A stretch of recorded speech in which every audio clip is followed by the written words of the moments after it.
In Amarillo, Texas, 1997, a fight between two rival groups broke out in Western Plaza parking lot. It was the punks versus the jocks. It was time to settle the score once and for all. The fight would end with one teenager dead in the fight. 20 years later, Amarillo had all but swept the incident under the rug. All was quiet until a group of Dallas filmmakers would tear that rug out from under the town and retell the story that Amarillo had tried so hard to forget.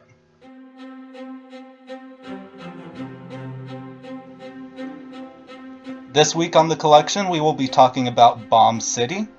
This time, we will be talking with a special guest, the film's director, Jameson Brooks. Hello. Hey, how's it going? It's good. Busy year. Very busy. Good. Thanks for having me on. Yeah, of course. So, I'm just going to explain this. I'm breaking content since the film is not in the Criterion collection, but I just had to include this because it's important as any film in the collection, and if I continue to talk about movies in my personal collection, I'll probably just do that. So, Sallow, which I teased last episode, that'll have to be another time. Yeah, to be completely honest, I feel like this film probably should be in the Criterion collection, just because of how important I find it. Don't know how you guys would go about doing that. I have no idea, honestly, so I don't really know much about it. Yeah. We just set out to make a film that we really, believed in, and the story that affected us throughout the years. So that was the same thing that you're talking about. We just really wanted to make it happen, and we finally were to a point that we were like, hey, let's get it off the ground and let's stir some stuff up and let's get people talking about it all over again. All right, yeah. And that's kind of what I alluded to in the intro bit, that we had all but swept the incident under the rug. Because, nobody wants the bad things about their town to come out, right? But well, yeah, for sure. What I think is important about this film, spoiler-free so far, is that this event kind of echoes. Like, Emerald tried to sweep it under the rug, nobody wants anything bad to come out about their town, but we see it happen so often today, where people are blamed for their own deaths in the media. I believe in this case, this is a truly disgusting case of victim blaming and the injustice of our American judicial system. Staying spoiler-free, because not many people outside of Amarillo and outside of the punk scene have heard about this story, I struggle with it, because I try to introduce the film to people who have never heard about it. The film has a narrative device that demands a blind viewing. So how would you pitch this movie to someone who has not heard the story? I think first and foremost it is a story about social intolerance, and that is so true in today's world, especially with the media shaping things one way or another, and there's always truth to both sides of any event. And so this is just the kind of story that, it deals with that, and it deals about not judging a book by its cover and by, humanizing, people from both sides of an incident. And, true crime is something that I've really been into for a long time. And especially with this story, I was 12 years old when it happened, and I grew up in Amarillo. I used to drive by the mall parking lot where the event occurred, and it just was something that always stuck with me, and I just kind of told myself, way back when, if I'm ever to a point, in filmmaking that, I can actually help tell this story and we can make it come to life, then we're going to give it everything we have. And, that point finally came, and we went for it. And I don't know if that's much of a pitch, but that's kind of the reasoning why behind, even though this event happened over 20 years ago, it's still just as relevant, now as it was back then. Kind of back to what I said about this event echoing. I don't know if you heard about this, but about 10 years later, there was a girl somewhere in England, I think, who was murdered pretty much like an echo of what happened in 97, except that in this case, things played out a little bit different. I'm trying to think Yeah, of how. I remember hearing about that case too, and it was part of our research whenever we were, looking into this story, making that happen. So it happens. I mean, it happens a lot, and unfortunately, there's a lot of stories like it that we never hear of because they never see the light of day. Fortunately for this story, back then, I mean, it was pretty widely syndicated. It was on MTV. Oprah talked about it. Marilyn Manson talked about it. All kinds of like big public figures. I think it was on Dateline. And so it got the rounds, like the national coverage. And so, it is crazy that it happened so long ago. And it is a story that Amarillo did try to sweep under the rug. And we were happy to to help tell it. Yeah, and one thing that it's funny to me, I don't know if you've ever felt this as a filmmaker. I was watching the movie in, Westgate Mall, the theater in the Westgate Mall, because that's the only theater in our area that was showing it, which I think is a huge crime. But you know what, though? They fortunately, they reached out to us and they said, hey, we'd like to put this film out. And, we're a true independent DIY fashion. We appreciate that. So, like, that's exactly how we made this film. So anybody that wanted to show it, we were like, go for it. Obviously, I know that we'd love it to be on the IMAX or the UA or Cinemark or whatever. And it was on several of those throughout the country. But, as far as someone in Amarillo trying to tell a story like this, it's hard. And it was actually really cool of them to put themselves out there. And I think they made it kind of an event around it. So, we're all for that. And I thought that was pretty cool. Yeah, because I remember seeing the trailer on the news, which I think is kind of funny because... It's probably the PG-rated trailer, probably not the red band. Not that I remember at all. Like, there were a few F-bombs hidden in the background that I heard. But local news for you, Yep. Hey, and, that's good. Yeah. The thing that I was going to say was it was inspiring to me to look at this and say, hey, I know that place, or I worked there a while ago, and whatever else. It was just kind of a system shock to see my city on the big screen. Yeah, it's definitely got to be weird. It was definitely weird, telling it and going way back in time, and I don't know if you ever saw the Western Plaza, but now it's something totally different. I think it's like it's Burlington Coat Factory or something weird. It's Western Crossing right now, but like okay, it's like a little shopping center, but the IHOP is still there. Okay, I gotcha. Yep. So yeah, it was definitely very like surreal to try to bring all this back and try to make things look like 1997 Amarillo all over again. Because obviously things change over time. Although the good thing is Amarillo doesn't evolve quite as quickly as a lot of other places. So that was one benefit into helping tell this story. So that is what's really nice about filming in Amarillo. Yeah, I before doing this podcast, I actually listened to you.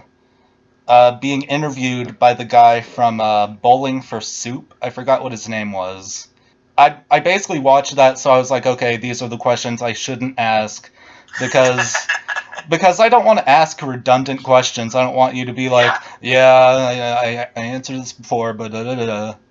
So I just wanted to come up with more original questions. But yeah, that was one of the things that I think you brought up, that it was just like really interesting to come back to Amarillo and, shoot this. I mean, Amarillo hasn't been in a lot of movies. Like, I think Raiders of the Lost Ark shot in a ranch, the very last scene. I think that, what is it? I can't think of it right. Castaway has a scene out in Amarillo, I think, too. Oh, really? I didn't know that. Yeah, Amarillo's made it on the big screen once or twice. Yeah, but never like this. Well, what was hard about this was, it being so, it being like a town that I grew up in, it's very personal, and, it was really scary to, like, put myself out there, because of the story is so controversial, and it stirs up so many bad emotions throughout, from so many people that felt it, that actually really experienced it, the true part of it, and so that was... One thing we knew going into production early on was we need to tread very lightly. We need to keep everybody's just emotions, like, we need to cater to them, and get the real story from all the real people. And, I mean, that was vital in helping this whole thing come to life. Yeah, and as an aspiring filmmaker, like, you, like, really influenced me with this movie. Well, I appreciate that. Yeah, I always knew, like, ever since I saw Titanic as, like, a kid, that I wanted to make movies because I thought that set was really cool. But as I got older, I thought maybe I'll work on the news or something, which I do now. Seeing my hometown on the big screen really hit home, and the movie actually made me emotional. Like, I remember sitting in the theater, listening to the very last courtroom scene, and I was just mad. Like, no movie has done that to me.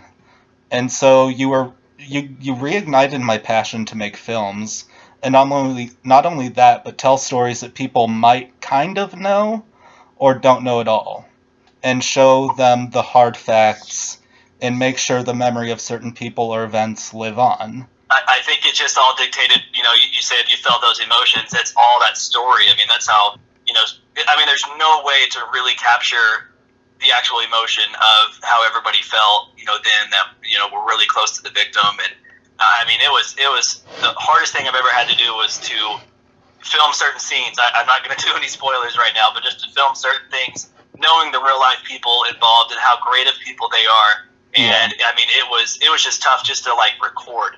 And we're just reenacting stuff, right? So it's just, it's one thing to reenact it, but like it felt so like surreal just by, it having the real life people involved. There's even some of the people in the event were actually in the film too. So that was kind of a little Easter egg that we did early on. And so I was blown away and just super honored to have them in there. Yeah, that was actually something that I'm gonna talk about later. Sorry, I keep No, ahead of you. you're fine. It's hard to talk about this movie without spoilers, but like we have movies now, like that Zac Efron Ted Bundy movie, and it's made me question, how do you go into a subject like that without feeling exploitive? And I think you guys strike the perfect balance of being brutally honest and not exploiting or glorifying anything. Well, I think, like I said earlier, there are two sides to every story, and that was one thing we wanted to tell was like, look, there's good, there's bad, there's ugly on both sides of the spectrum, and regardless of what group you grew up or you identify with, it's kind of like it is when you're a teenager. It just kind of, it's a roller coaster, and I feel like the kids find out at that age especially, it's a fine balance, and so we wanted to do the best we could with like true life experiences from the story, and also growing up in Amarillo ourselves. And so a lot of those incidences were stuff that we could totally relate to on both sides. Yeah, going back to Amarillo, kind of sweeping this under the rug, I went to high school in Canyon, which we were reading the book The Outsiders. And the teacher asked us if this still happens, and me and a few of my friends who were the emo kids at school at the time, we answered yes and gave our experience of like teachers and kids kind of looking at us different, not really giving us that much respect. But the thing that I find shocking is that she never brought up the fact that the stories of the outsiders versus the insiders literally happened in our backyard. Yeah, a lot of people don't know. And there's another movie called Suburbia. I don't know if you've ever seen that one, but it is insanely like close. And that's an 80s. Once again, just like The Outsiders, it was like a story from the 80s, Yeah. So it's crazy how history repeats itself, and it still does, and regardless of if it's, the punks versus the preps, or if it's, the insiders, outsiders, whatever, that still happens, today.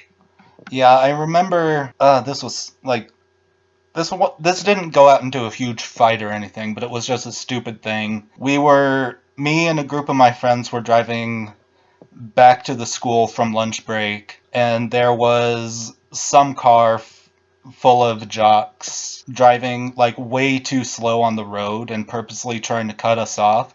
So we just sped past them, flipped them off, got in the parking lot, and then they stopped right behind our car, got out and tried to intimidate us, tried to get us to fight or something. And it's like, at that point, we were seniors and they were like freshmen, but at the same time, like, it's not as severe as what, some of the characters in this movie faced and what some of the real life punks faced in this movie. Growing up in Amarillo, I did, and it was typical to be, riding, we were riding our bikes like on 45th or something, especially by the Sonic that's on 45th. I just remember always, rolling over there, and people would like throw like glass bottles at us from the cars, and the same story where they run us down and try to intimidate us as well, and a lot of it, I was 19 or 20 even at the time, and and these were high school kids, so it just, if you're choosing to do something a little bit different than everyone agrees with, and I think a lot of it is just people are bored. Like, those kids are bored, they need an outlet, they need something to do, and unfortunately they result to bullying or violence in a way, so I don't know if it helps now that everyone has an iPhone in their pocket and they can just record, in case anything does happen, because so much bad stuff still happens, and now, unfortunately, people have guns. So it's definitely gotten, back then, I feel like in the 90s, it was more normal to, if you had an argument, you would settle it with your fist. You'd get in a fight. And that was that, and you could either call it a day or continue your grudge or whatever. But at least, it was not as dangerous in a way. But, that being said, like, this story still happens where it goes to, way too far, and someone gets murdered. So yeah, it's just crazy. It's crazy. I believe that the film plays really well enough to an audience who has no idea what's happening, because you kind of framed it in a way to think one thing is happening, and then you pull an M. Night Shyamalan twist, different thing is happening. And that's quite M. Night worthy, but I appreciate that. But yeah, we definitely try to, call people out on their own stereotypes. And going to the accuracy of this film, like, I watched on the Blu-ray that I had the behind-the-scenes featurettes, and I didn't realize this. You guys literally took the clothing that the real-life punks wore and put it on the actors. So, like, the real-life Chris Oles can be seen in the 2020 documentary wearing the exact same jacket that Eddie Hassel, the actor playing Oles, is wearing. Yep.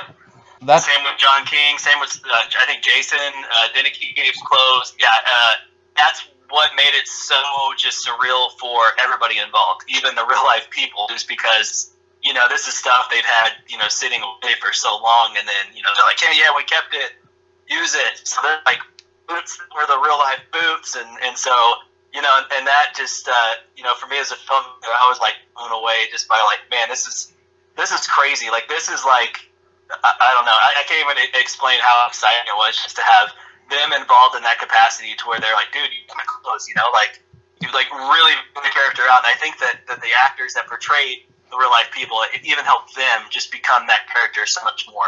Yeah, I remember some sort of documentary or something like that when they were talking about the making of James Cameron's Titanic. They were saying, like, yeah, put them in period accurate clothes, make the sets look real, so that the actors can be transported back into that time period. And I definitely think that you guys did that with this film. Well, what's in the 90s are a little bit easier than the 20s. Yeah. That was Titanic. That was a little bit larger scale of a film, too. So that was quite Titanic of a production. Here's the thing also, I'm a huge Titanic nut, so I own, like, most mainstream Titanic movies. And the weird thing is, they cannot get the ship to look right. Like, at all. So, the fact that you guys, were able to get the 90s to look right is incredible in a way. And I appreciate it. It was not easy. It took a lot of work and a lot of research and a lot of shopping just to get the right look down. Yeah, I mean, even living in Amarillo, I feel like some parts still look the same as they did in the 90s. Definitely. Well, especially downtown right there. I think Polk Street's changed just a little bit. They've added some neons down there, which I'm a huge fan of neons, so they're cool to me and they look good on camera. So we were like, you know what? 90s, or the neons feel very 90s either way, even though they're a lot more current. You know, it's not exactly how it looked in 1997 Amarillo, but you know, it was close. And so, you know, that being said, patients did a lot just to find the right, you know, looking locations for everything. Yeah, is that why you guys added a little neon X in between the words bomb and city? So the X is a play on, you're on 287 and opening shot of the film. Very first thing you see. Oh, the porn shot. Yep, as you enter into Amarillo, you get XXX on the adult video store, whatever it is. And it's just kind of a slap in the face into, you know, people are like, hey, welcome to the Bible Belt. And that's what you see. Yeah. So in a way, the Amarillo tried to have this like image of like, hey, it's wholesome, it's a good town, you know, and it is in certain areas, but it's also, you know, it's quite opposite in other areas. So we definitely wanted to set that from the beginning so that the viewer knew that they were going to be in for something a lot darker than expected. One thing that I think is such a shame is that this movie got really overlooked when it came out by, like, mainstream movies, and I think that it has a much more important message than most mainstream movies do. Like, it made me want to call attention to to this type of stuff that's going on, stuff that's completely unfair. And just in short, I think it's one of the most important stories to be told. You know, Yeah, I mean, that's why we wanted to make it happen in the first place, just because it was so relatable to so many different people, no matter, you know, gender, ethnicity, anything, you know, like it's just so relevant on, you know, events that occur that, like, we all just need to get along, you know, otherwise bad things can happen. And I mean, unfortunately, that's human nature. And, you know, there needs to be more stories that are like this to help teach people, you know, a message, a lesson. And that's the whole reason why we... So, we're going to go into full spoilers now. Okay. Just because it's super hard not to talk about it. I know. So, by the end of the film, we find out that the innocent football player named Cody Cates in the movie, Dustin Camp in real life, ran over a punk named Brian Deneke. The film was trying to convince you that Brian was on trial for murder. We learn that he is instead put on trial for his own murder. In one of the grossest cases of victim blaming that I have ever seen. And it worked, because Dustin Camp walked free. Was it difficult to pull this narrative device off? Yes. It was very difficult because everybody has their own misconceptions about, you know, certain things, and what we didn't want to do was just you know, make a completely unflawed character as our protagonist, which is Brian in this case. And the idea is we want to call out the punks on what people from the outside, like not looking into their circle, think of them in the first place. Like, they think that they are always the instigators. They're always up to bad stuff. They're always, you know, causing the fights and the trouble, and that's just what they do because they're punks. And I mean, punk is far from that. Punk is just, you know, kids going against the status quo. They're deciding to be themselves. They're their own individual, and that's how they wanted to live because they didn't want to be like everybody else. And yeah, the idea to really set it up was just we wanted to villainize the punks as much as possible until you were along for the ride and understood, like, oh, these guys aren't punks, they're actually humans. And that's the case. And they face different, you know, types of injustice, like with the police or with, you know, the preppy kids or with just anyone who doesn't look like them. And so we wanted the audience to actually relate to, you know, what if you were, you know, just dressed in a certain way and everyone treated you different? And that was kind of the idea, but we didn't want to get it away all at first. Yeah, one thing that I find interesting, so like I said, when I was growing up, I was an emo kid. I wore all black, Converse shoes, had long, straightened hair, but my parents really didn't like it that much. But my mom suddenly remembered this story. She never thought of her son as being in Brian's shoes as far as being an outsider goes. when it happened, she thought it's a terrible thing those punks did. But then she read an article where they were interviewing Mike Denicky, and she kind of realized how wrong she had been. No, that's the thing with the Mike and Betty Denicky are the kindest, sweetest people in the whole world, and for such a terrible thing to happen to their son and their family, I have no words. I just feel the most sympathy for them because they are such good people, and they're so open-minded, and let both of their kids do what they wanted to do and be their own individuals, and that's so much respect for them as parents, to let that happen, especially in such a controversial place like Amarillo. One thing to add, I will say that I was 12 years old when this happened, and my parents saw basically what the news saw and everything. I didn't know anyone personally. I know that the composer and the other producer, so Sheldon, which is one of the producers of the film, and Cody, his brother, who was the composer, they actually knew a lot of the same people at the same circle as Brian Denicky. And so they could immediately relate to what was really happening. But for me, I was so young, and, my parents were the other side. They were basically like, the preppy kids, right? They thought the punks were up to no good, kind of like what your mom was talking about, right? Yeah. Where she's like, oh yeah, the punks had it, they had it coming, and they're causing trouble and all that. And it really took until seeing the film and meeting the Denickys in person for my parents to be like, oh my gosh, we were so wrong. I can't believe that we thought a certain way for so long. And so by hearing that, and by everything kind of shifting, and older people being like, oh my gosh, I can't believe we were so just closed-minded. And I think the idea was just to help open eyes. And that's what's crazy, is that this didn't only relate to a lot of teenagers and younger people, especially on the festival circuit. Whenever we got to watch the film in front of an audience several times, it actually related to older people. That I thought that the language, the violence, all the graphic elements to the story were going to just throw them out, and they were just going to be like, oh, I can't watch this. But they actually hung in there, and they were pretty much our biggest fans, honestly, going forward. That they were like, wow, this story does need to be told, and it's totally relatable, and it totally changed my perspective on things. Yeah. And so, hearing that was just like, okay, cool. I think we did our job as filmmakers. Yeah, as far as the language goes, I've heard some criticisms where it's they're saying, F this every other sentence, and I'm like, I was a teenager. I remember talking exactly like that. I will just say that our actors did take it to another notch, because there weren't that many in the script. Yes, there were F-bombs every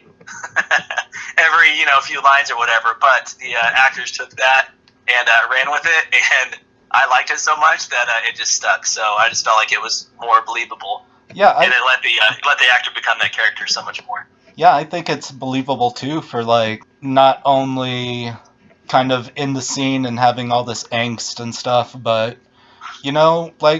when you first learn about swearing, you just do it all the time because you think it's cool, and then you grow up and you become more conservative with the words that you choose. Yep, they're just words. Yep. Yep. So, going back to school, which this was really hard on me, personally, we learned about Columbine, and it made things so much worse for me. In fact, some rumors got to me that I was supposed to shoot up the school. Someone asked me if they were on my hit list. And you kind of touched on this. Do you think the story would benefit teenagers and maybe show them that things aren't as they seem? Well, I mean, absolutely. Are you saying with Columbine? Or yeah, with Columbine. Man, that's just a touchy subject, just because, I mean, it's those kids took it too far. I mean, regardless of, you should never be in a situation where you got to take someone else's life just to get your point across. That's it's just terrible. You should never think like that. You should think about how you can, relate to your differences, and basically either just ignore everybody if people are giving you, problems. Whatever, it's high school. In another year you'll be out of there, and you'll have to see these kids ever again. Yeah. But yeah, Columbine. I mean, yeah, that too. I mean, I grew up with that, and that definitely stuck with me. And that was just a terrible, terrible thing. And I think that's what I think that happened 2 years after this story happened. I believe it happened during Dustin Camp's trial. Okay. And I mean, it was just it was awful. I mean, it made everybody sick, and rightfully so, because it's just such a terrible event that I don't think any of it's obviously not. It's not justified, and it was wrong. Yeah, what I was kind of meaning was, for some reason, they taught Columbine as, like, the kids who shot up the school, they were goths. They were the outsiders. You should, try to avoid them. Be more like the preppy kids and the jocks. Yeah, the well, no, I people see that what you mean. Yeah. Yeah, it's just hard. It's hard to identify with any of it just because everybody's wrong, in a certain extent.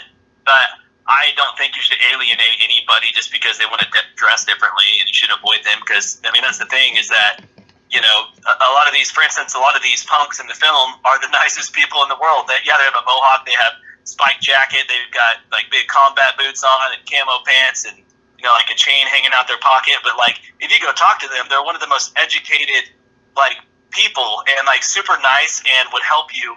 You get a flat tire, they'd be the first one to come help you with your car.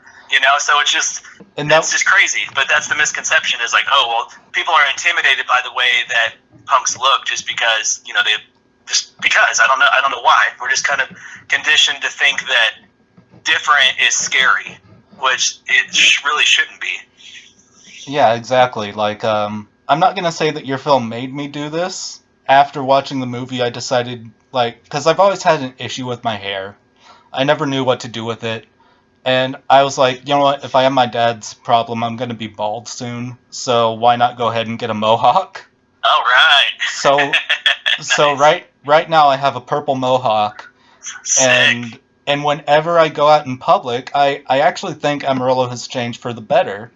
Because whenever I go out with my mohawk up, I get people saying that they like my hair, asking how I keep it up. I'm sure I get stares from random people, but I don't hear anything negative my way. So I don't know if that's just the story or your film having an influence here. But one of the influences that I've seen is Brian is definitely remembered again. There's actually a mural of Brian on the back of one of our tattoo shops now. Oh, cool. What tattoo shop? I think it's called American Vengeance. It's off of Western. Nice. So, do you kind of see that as a success for this film?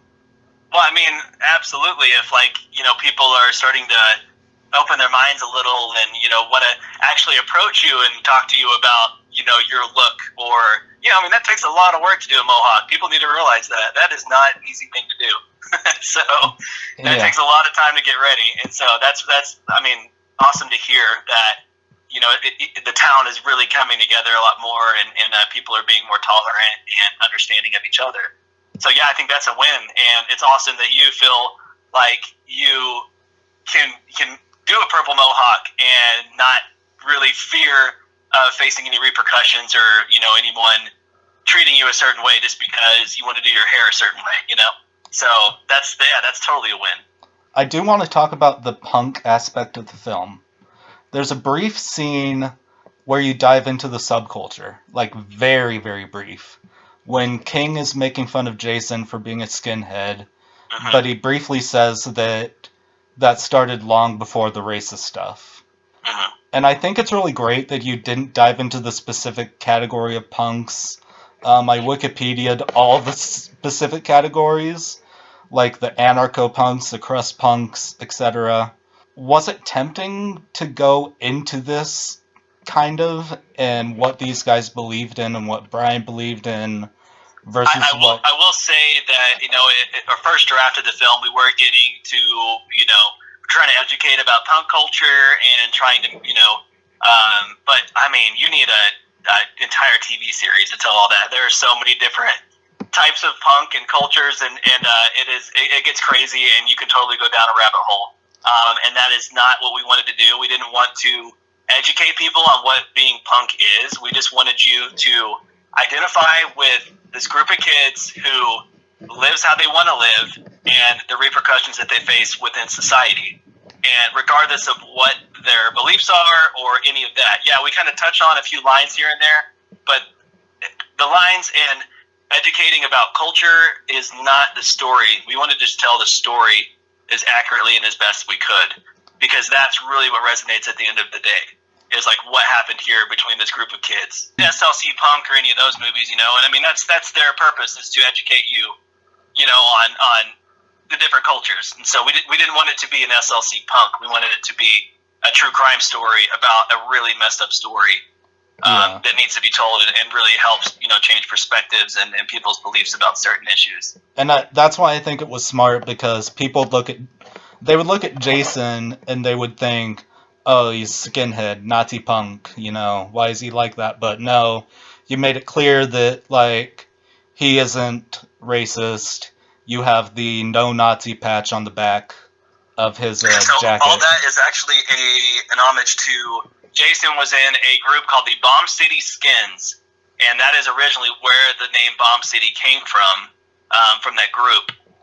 And so we don't really touch on that. We didn't, make it a whole thing, but he actually ran around with a couple other skinheads that were part of their group, kind of, so to speak. And so that's actually where the name Bomb City, from what we heard of in the punk culture in Amarillo, came from. So I know now Bomb City is everywhere, but I mean, you're talking, early to mid 90s, this was a thing.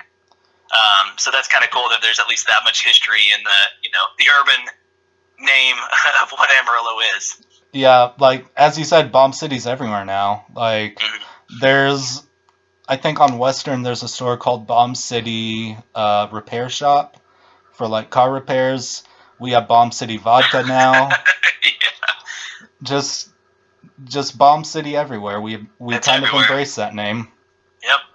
This, I don't know if you would be able to answer this, or if you've had a lot of talks with them, but how did the story affect the actors? So Dave Davis, Eddie Hassel, I forgot the name of the girl that played Jade, or Brian's girlfriend, whatever her name was.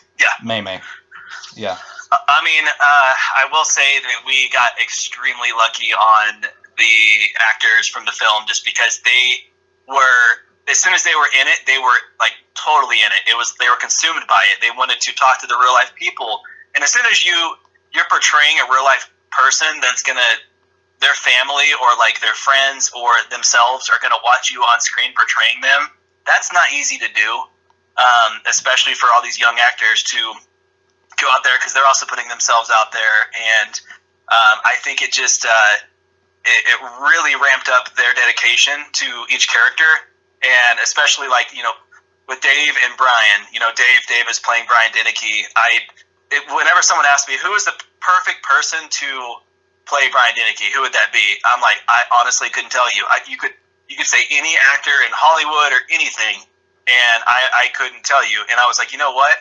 Brian would probably laugh at the fact that we're doing this. He'd just be like, oh my gosh, this is embarrassing, kind of deal, right? Yeah. So it was so hard to be like, okay, we can't go Hollywood on this, and what can we do? And then Dave came across, and we just immediately fell in love with him. And not only that, not only did we fall in love with him, but whenever he met Jason Deneke and John Key and Chris Oles and all the real life people, they just literally took him in as a brother right then and there. And we knew okay, we did okay, and Dave did okay, because I can't imagine, filling those shoes. No one can ever be Brian Deneke, except Brian Deneke. I mean, he was such a amazing person, and had the film could only tell so much, and we only told so much in the story. But I mean, there could be another series based on just Brian's life and all the good that he did, and how awesome of a person he was. And so Dave really had some big shoes to fill for that role. And I mean, there was so much pressure, and the fact that he put himself out there the way he did, and embraced the real life people, and took notes from them, and they helped out significantly too. I know that Shelley Singleton was one of Brian Deneke's best friends growing up, and she gave us. We were at during filming in Amarillo. It was probably the last week of shooting. we were at Jason Denecke's house, and he was having like a big barbecue with, all the friends were there, and all the production crew was there, and it was just awesome. And Shelly was there, and she took Dave aside and basically talked with him and was like, "Hey, Brian used to do this, and Brian would do this," and they gave him all these little nuggets, and he actually was able to put those in the film. So like when the real life people watch the film, they're like, "Oh man, like I totally remember that. That's so true." So that was really cool that we got to do a little bit of that, and Dave was just awesome. Even after the fact of playing the role, he still had to go and talk to so many people and press and everything, and that's not easy to do. So Yeah. It's really hard to portray somebody as awesome as Brian. So I mean, I'll leave it at that. Yeah, I do remember from the other podcast that I heard you in, like, even the small things that Dave was doing in the movie, like, Brian actually did, like, throwing out Mei Mei's cigarettes. Yep. Because Brian didn't like cigarette smoke, and I thought that's just a really cool thing, really small thing that nobody else would notice, but people who knew him. Yeah, that was an everyday thing for him, apparently. He also would say, "Don't question me. I'm an anarchist. Believe anarchist." Yeah. He would say that a lot, and there's a few other things in there that people will get from the inside. There's a scene where he's walking out of a concert, and there's a kid with a mailman hat. Yeah. And Brian used to always wear this mailman hat, growing up, and especially when he first went to like some punk shows. We only got so many in Amarillo because obviously the scene was only so big. It might have been like 15 people at the time, so it was, I'm sure whatever they could get was like amazing, right? So like the band stops into town and it's like everyone's there. But he always wore that hat, so we were like, okay, cool, we gotta do a little tribute there. And so there's a kid in the very beginning who is kind of like wanted it to be like that was Brian at an early age, but also how Brian would treat somebody like in real time. But basically, when he was 19 years old at a show, and if there was another kid that like went there and he was kind of nervous about being there, but it was his first time, Brian would be the one that would walk up to him and be like, "Hey, dude, what's up? Come hang out." That's what that is. That's really cool. Speaking of the actors, the film is now in memory of two people, Brian Denecke and Chris's actor, Eddie Hassel, who was killed in 2020. First of all, so sorry for that. That's just absolutely terrible. Must, like, really punch you in the gut. Yeah, Eddie was just an amazing human, and always dedicated. I mean, he was so dedicated to acting. To anything, to being a friend, to anything. I mean, he was such a good dude. Several months before the film, this is just off the cuff, but we were told early on that we should not reach out to Chris Oles because he would be a bad resource. He's into all kinds of trouble and all kinds of stuff, right? Yeah. So, we had Eddie, and we were like, "Hey, Eddie, you got the role. This is how we kind of see it." And he's like, "Well, let me reach out to Chris Oles." And we were like, "I don't know. We were told not to by several people." He did anyway, and we talked to Chris Oles. So we found a number. We talked to Chris Oles, and we were like, "Oh my gosh, this is unbelievable." He was so helpful, and he was such a good dude that we were like, "Why would everybody tell us not to talk to him?"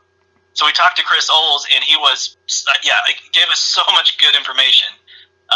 And so we talked to Eddie about it, and Eddie literally just picked up his stuff. He went down to San Diego where Chris Oles was living, and just literally lived on his couch for like that summer, just trying to like get a beat for how Oles was, like what kind of person he is, how he moves, his mannerisms, the way he talks, like all that kind of stuff.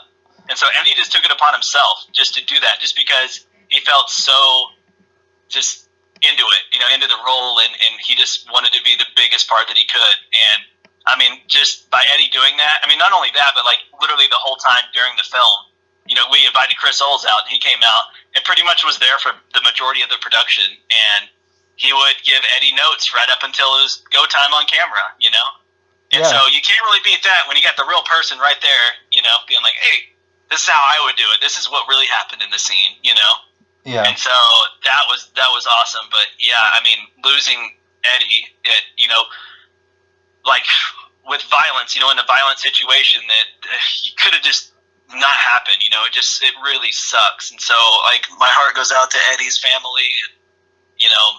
Eddie's always been our family, as far as I'm concerned, and he will always be Bomb City. And so, yeah, it really sucks because he was such a good dude and had such a good soul.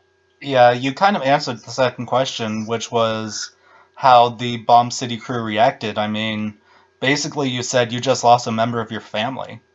Absolutely. I feel like that was one special thing about this film is, like, it wasn't just a production. It wasn't just okay, cool, yeah, it's a 9 to 5, everyone clocks in and goes home and whatever. Like, nobody really got paid. Everybody worked just because they wanted to tell the story. So it was a lot larger. Like, I don't know, it's just a lot bigger than just a movie. Is the way that everyone on the crew looked at it, especially whenever we had, the Dennekeys involved and all Brian's real life friends, and it just became so much bigger and so much more special.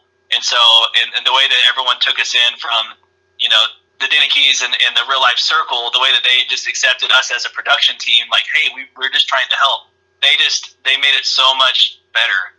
And we just basically became one big family. And that was like, I will never in my career ever feel the same about working on a project ever again. Like, this wasn't just a project. This was literally our lives for, 5 years of trying to make it happen and pull it off. That is so amazing to hear, because, like, I've worked on a few projects with local directors here, not anything really huge, just like a short film or two. I would love to work on a production where, it's just meaningful the entire time that you're doing it. And I think that's something that every filmmaker wants at least once. It's all about finding a story that you know in your heart that you need to tell. And if you know that, and that's the thing about this is that, like I said, we didn't really have any money to pull this thing off, but so many people were just so invested in the story, and by helping, give justice to Brian, that they just came on board, and they just, everyone basically just donated their time and their talent and, helped us pull it off. And so that's really hard to come by. And like I said, I will probably never experience anything like that from here on out. But I don't want to. This will always be its own special thing. And so, that's what's cool about the film industry and by creating art is that so many people can relate to it, and you can basically make people feel a certain way on screen, but it goes beyond that. And so that's just, that's really cool. Yeah. Kind of going back a little bit, because I realized that I forgot to talk about this. The Easter eggs in the movie. So, like, just the whole intro sequence, I think it was really, really smart to have the very first people that Brian talks to are his actual friends before transitioning into the actors portraying them. Yeah, for sure. Yeah, those are the cameos right there. So as he's walking, you're talking about when he's walking up to the venue, there's a show going on. Yeah, so you got John King, the real life John King, who's, in the story, his character's King. Yep.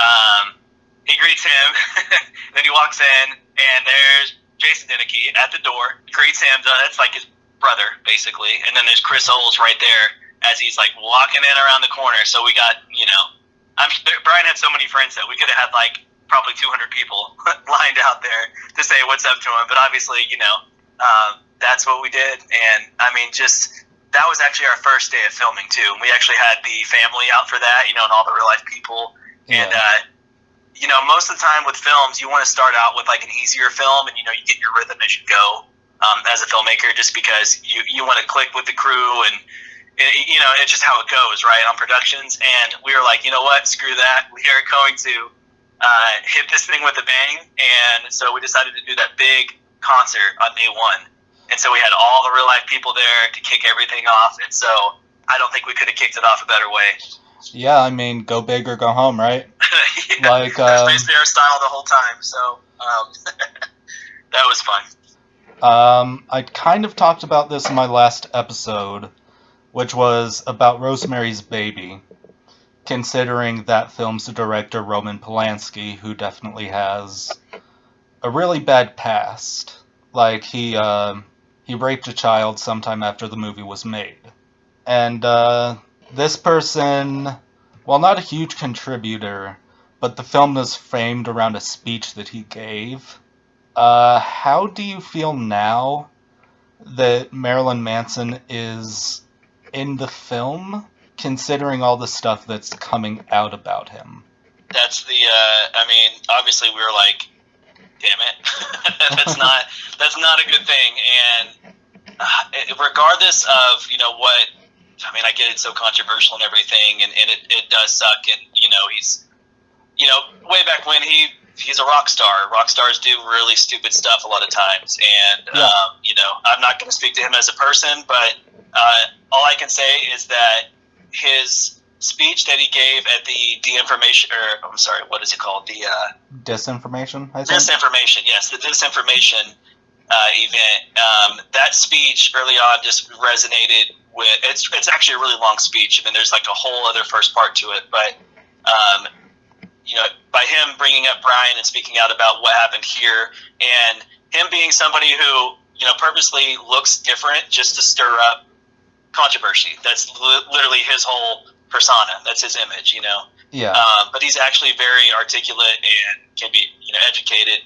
Obviously, he made some really poor decisions, and we won't go there. But Yeah. as far as his, his take on, what happened with the story and everything was just exactly how we wanted to tie it all together. Just because it was something that he was speaking to in real life. So by seeing somebody, a public figure in real life speaking about it, it just made it that much more real for the audience, like at the end. And that was really what we were going for. Yeah. Like, I think you answered the question, is it possible to separate the art from the artist? I also think that the speech, like, I've heard the whole thing. It was really good. Funny story, I actually heard the speech before the movie even came out. Yeah, that's awesome. And so, he talks about Columbine, he talks about Ray Lewis, he talks about, a lot of stuff in there. Yeah, and I used to look up to Marilyn Manson, but then the stuff about him comes out, and I'm just like, oh no. I guess you go back to philosophers who have done really terrible things, but they had really intelligent things to say, and you just kind of have to separate that. Yeah, that's all you really can do, with that, but obviously, it just really sucks because, whenever it happened, we were like, oh, cool, Marilyn Manson wants to help out, he's giving us permission to do this, and so we were like, yeah, blown away by it, but the last thing I want is for people to associate Brian or anybody within this story with Marilyn Manson's, bad rap that he's going through right now, so that was the last thing, but as far as that's all we can do is to separate the art and the speech from, because he was speaking truth and he was speaking from the heart. And, you can't really condemn anyone for doing that. Yeah, and this actually isn't in my script, but this is another good thing that I think you did. It's in the deleted scenes. One, it's good because I don't think it tonally fit, and two, because it is so controversial for Amarillo. I know where you're going with this. Stanley Marsh III. Yep. So there was a lot more to the story with back in the 90s when the Dynamite Museum began. So that was Brian's job. He'd go around and, they'd paint the signs and they'd put them up in yards. They'd go door to door and, ask people if they wanted a sign. The signs were free and people would put them out.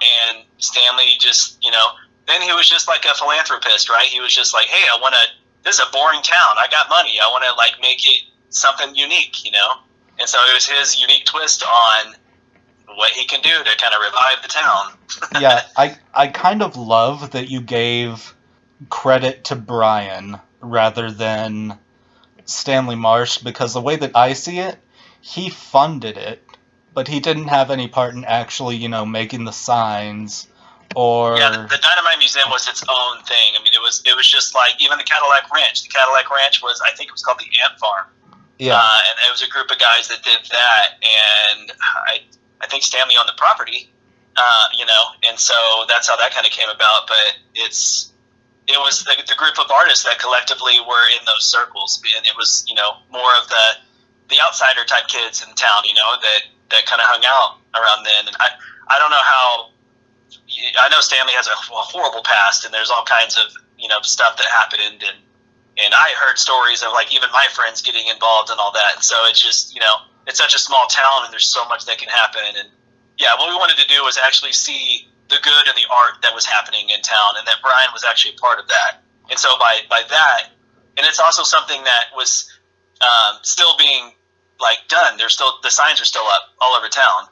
Yeah. And I remember whenever we were first about to make the film, I don't know if it was just one person or a group, that they were painting over the signs because of the whole Stanley thing. All the allegations came out, and I was just like, dude, that is so messed up, because there were actual artists that made those signs, that actually, like, put their blood, sweat, and tears into those, put them out there, you know, and it's just like somebody's, I don't know, painting in a museum, and you go out there and just decide to spray paint over it just because you didn't like it or didn't believe in what they stood for or whatever.